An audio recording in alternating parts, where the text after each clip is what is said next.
Thank you. So I'm Anton, and today's theme for Creative Mornings is money. So I had to speak about something that's more my thing, like the lack of money, because I'm an entrepreneur, and the only thing I do as an entrepreneur is basically having a lack of money to do a lot of cool things.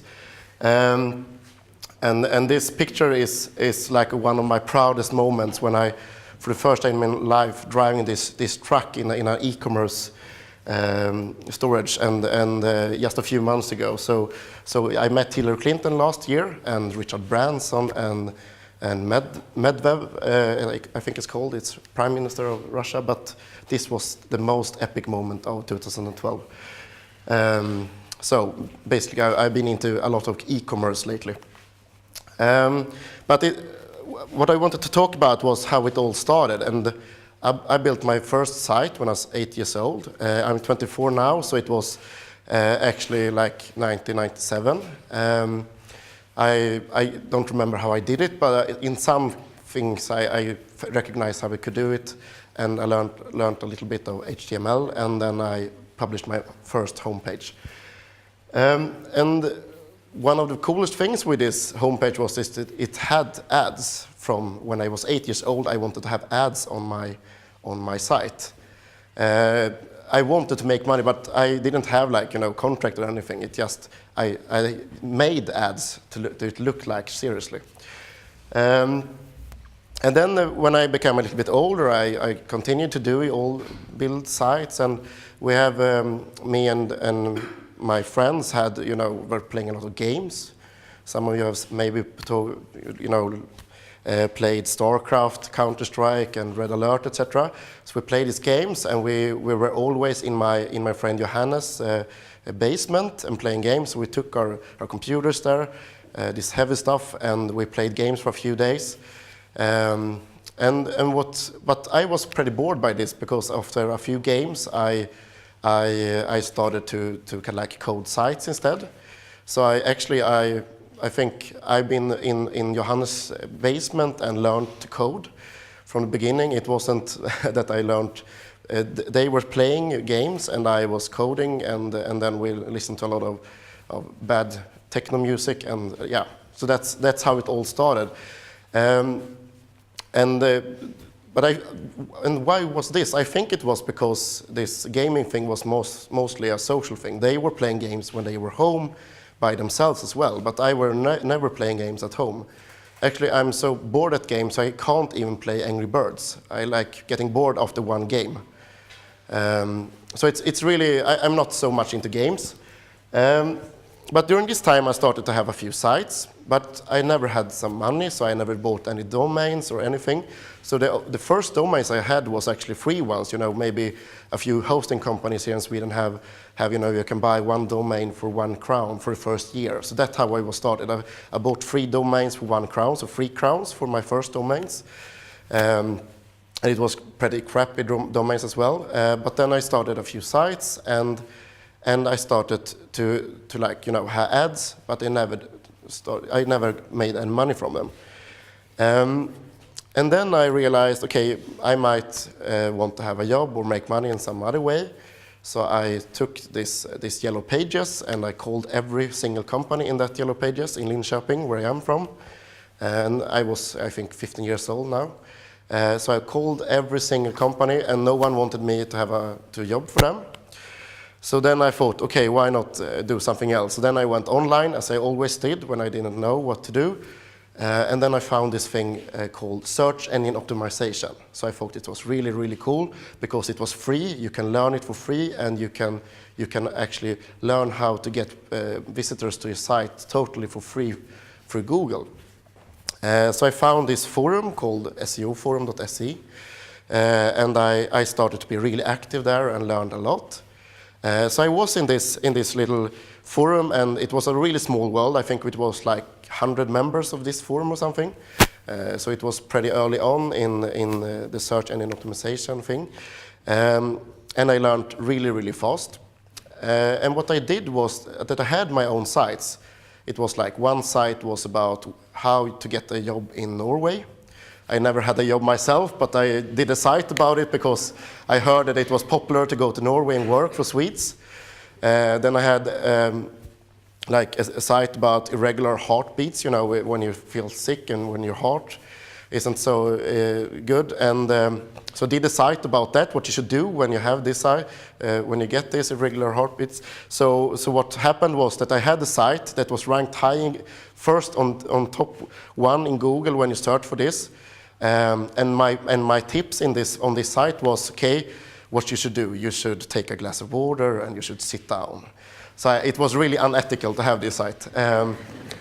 And the most sad part of this was because I didn't understand that this was unethical to came up with these recommendations by myself as a 15-year-old guy. So I took away this site like a year later because no one wanted to click on the ads, because when you're sick you don't want to buy anything else. You don't go to this site where you have panic and then click on an ad for like buy this bicycle or what it could be. So I started to have a few sites and I learned how to get visitors to them, and for the first time in my life I actually made some money. These sites was really, really crappy, actually a bit spammy, but it worked. I made a few thousand crowns per month from this, and it was pretty fun. And that was how like my entrepreneurial life started. I had no money, so I found like the cheapest way possible to get money. So I couldn't get a job because I had no experience or was too young, but I could make money from my own site. So I became an entrepreneur because I was too lazy to went through my education to get a job. So that's how my entrepreneurial life started. And it all actually was this search engine optimization thing that was like the first thing I did. But during this time also I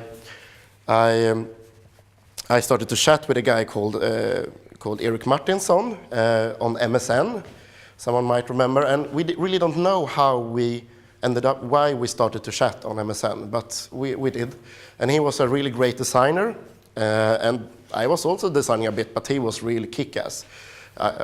And I was pretty good at search engine optimization at this time. Because we were like only 100 people in Sweden doing this, so I was at least top 100, probably like top 10 as well, because the other guys were so lazy and old, so they didn't understand Google so well, I think still, because they still are spammy. So what I did was that I started to chat with this guy, and we was thinking, okay, should we do something together? Because I can this, I know how to get visitors to the site, and he was really good in building the site and designing the site. So we ended up doing a site about a new mobile phone from Sony Ericsson. So what we did was we launched the site, and I did the content and the search engine optimization, and he did the design and everything else. And then it went pretty well, and we haven't met. So he was in Skövde and me in Linköping. But then it worked really well. So we started more sites. So we had like for every new Sony Ericsson phone that we thought would be like a success, we launched a new site. And then we ended up doing some other sites as well. And the best one was billigarehotel.se, which is like cheaperhotels.se, which was pretty crappy as well, because we should of course bought the cheapest hotels.se, not like the cheaper. It's pretty bad. I mean, we can't even be the cheapest. So what we did was that we launched this site, and it was again like made up stories about hotels. Okay, this hotel in Skövde is really crappy, or this hotel in Linköping is really good. And then we had the same pictures for every Scandic hotels in the whole Sweden. But no one recognized because they looked like the same anyway. So we had a site with like listings for hotels and with ads for hotels. And it went pretty well. We made a few thousand crowns per month just on this site, and had like I think 600 or 700 visitors per day. And one day this guy Don Nilsson like emailed us. He was reading his blog, so we know who he was, and he emailed us and asked if he could buy this site from us. And we thought, yeah, that would be cool. For what? So he bought it for like, I think it was 40 or 50,000 crowns. And then what happened was that we, for the first time in our entrepreneurial life, had actually like some money. And at the same time, we realized that the best thing ever was that we actually had started to work together as well. So that was the best lesson from this journey. It was that co-founders is the best idea ever if you want to be an entrepreneur. And so we had some money, and we was thinking, okay, what should we do with this money? Because we've heard that if we aren't doing anything with it, it was a lot of tax if we like wanted to get parting for them or something. So it was a lot of tax. So then we thought, okay, why not reinvest it in a new product? And then we was thinking, okay, why not look at, we had helped a lot of other guys like selling things. We had ads on our site and the ads was for sites that was selling things. So why not sell something ourselves? And the idea was actually that, and to be honest, I think the most thing, why we ended up doing e-commerce was because this guy Don that bought our site, we thought if he has the money to buy our site, and he had a big e-commerce site, so we thought, okay, if he has all the money to buy our site, maybe we want to be that rich as well, so we can buy other sites as well. So we need to do like him. So then we did all things like him, like start an e-commerce site, and we started to think about what we should sell, and we ended up selling headphones, because this was like at the same time Spotify was launching, and it was the same time as iPods and iPhones had become really, really big. So iPhones has become more of a fashion statement and something that everyone has all the time. So it was like a booming market, and we also loved music and this thing ourselves. We was thinking about selling a lot of things that we didn't like ourselves, and then we thought, why not sell something we actually want to buy ourselves? So we took this money, or some of the money, like 20,000 crowns, and we started this site, Headler, which only are selling headphones. And the best thing we did that was that we designed the site from the beginning. So the first thing we did was design the site. And when you're designing a site, you can have like a screenshot attached to your email when you're sending this email to all the brands. So we sent an email to all the headphone brands and said, we want to sell your headphones. And we attached a screenshot of our site that weren't existed, but we had at least a picture of it. And we said, it will look like this. And they were like, okay, this looks pretty cool. Because I was emailing from like my Gmail account. It's a Google Mail account, so it wasn't that serious. And when they Googled me, it was like, okay, this is a 20-year-old guy wanting to sell headphones. Not so seriously, probably. So then but then because we had this design, they ended up actually believing in us. So we launched the site in less than 3 months, and it's, as you might have heard here in Sweden, it was the Christmas present of the year last year. So we're pretty proud of that we only were selling the Christmas present of the year last year. Pretty good shop, I think. So from now on, we should only we should start shops that are becoming the Christmas present of the year, that are a strategy in the e-commerce space.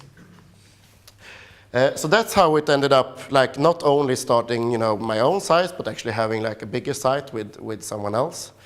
But during this time, during all this time, basically, when I was 17 years old, I was hired by a startup in Linköping called Twingly, which is building blog services. So in 2006, they emailed me about their idea about the blog service, and asked me about what I think about it as a blogger.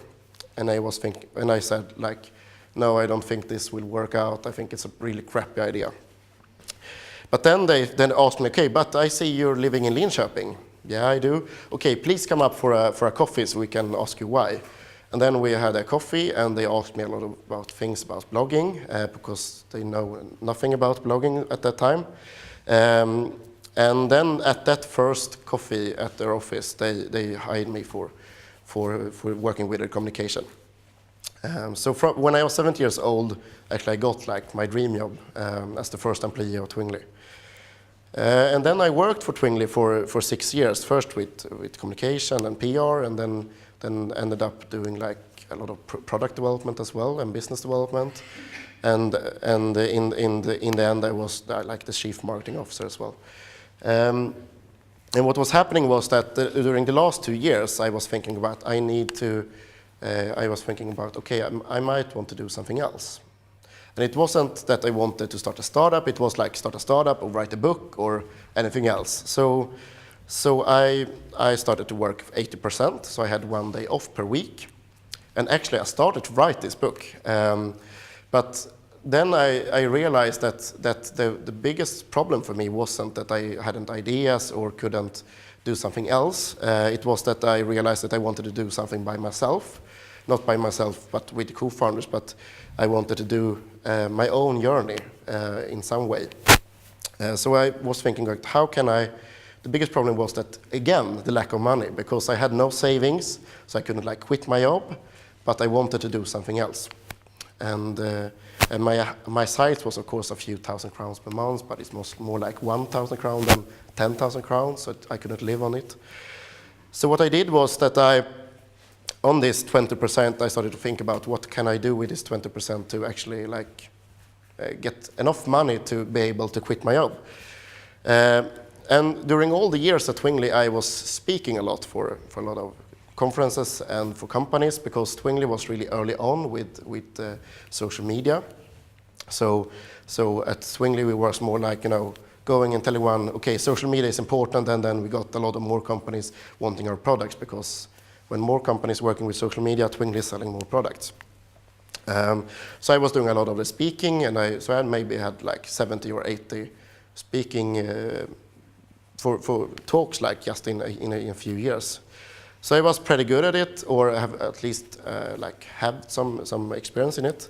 So I was thinking, okay, if I brand myself as a speaker, that might be a good way to be like the next, to take the next step. So I started to brand myself as a speaker, and I had a little bit luck as well, because during this time I was invited to be part of like 12 programs of TV4 Nyhetsmorgon, which is like, the morning TV show here in Sweden. So every Sunday I was like this social media expert there. So I was invited there to this really huge TV channel, and I was starting to brand myself as a speaker during the same time. And it worked really, really well. So I started to get a lot of bookings, and I started to learn how to actually say that I need some money for it as well. So for Twingly it was always for free, but for myself I started to take a lot of money from it. It was not about social media either. It was more about trends or e-commerce. So I started to brand myself as a speaker, and it took like I think 3 or 6 months. Then I actually had like 1 speaking or talk per week during season, which is like between not in the summer, but every other week of the year. So then I ended up actually being able to, like in the beginning last year, to think about, okay, now I actually can quit and do whatever I want. So I like used my creativity again to become. So from the first time I learned how to do this search engine optimization thing, to be able to go through this lack of money to do something else. And now again I did it, but for speaking. And last year I think I had about 95 talks in total during 1 year, which is like really crazy. And so last year I was finally having like this conversation with myself what I should do, and it ended up being to start my own startup. So then I met a few a few friends and was thinking about, okay, what can I do? So then I started to talk with a guy called Björn Fant that was working at another startup called Video Plaza. And we started to think about, okay, how can maybe we can do something together, because he had just quit his job at Video Plaza and wanted to do something else, and I was going to quit my job as well. And then another guy that I have worked with for a few years at Twingly, that was Marcus. He wanted to do something else as well, so we ended up like, okay, let's do something together. So we quit our jobs and was starting to like bootstrap and start for ourselves. So we started to be consultants for like 1 or 2 days per week. I was speaking, the other ones was like consultants. And then we had 3 more joining us. We're 6 people, and they were doing the same. So we had like no money to start our company, but we ended up doing a little bit of work to be able to pay ourselves, and then started to deal a lot of time instead. So that's how we ended up starting Osom. And I think the biggest learning from this wasn't only that with a little bit of creativity you can, like, the lack of money can actually be an asset, but also that it's really important to start to work with people you want to work with, not the idea you want to work with. So we started to work together before we had an idea.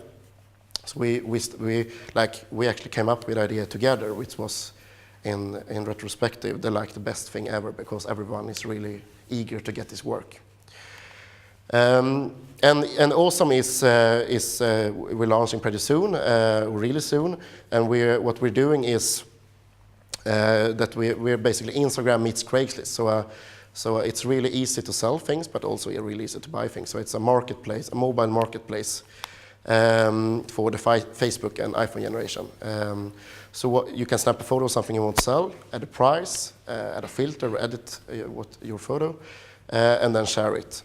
So it's really, really easy to sell something, and it's focused on beautiful things. So we want to sell art, and we want to sell, a lot of clothes and shoes. Not so much about that the traditional classifieds maybe that maybe more cars and apartments. But they can be beautiful as well. But we're more focused on this other type of things. And that's how. So like in all my career, I have had a lack of money when it comes to entrepreneurship. I still have no money, but I have always used my creativity to make sure to take the next path anyway. And I think it's pretty easy to do that if you just think about new ways of making money as well. It wasn't like I wanted to be an entrepreneur. It was the easiest way to end up doing what I want to do, which in this case is building hopefully a big global company, and which was a few years ago was just to actually make some money, at least when I was in school. So that's what I wanted to talk about today, and thank you.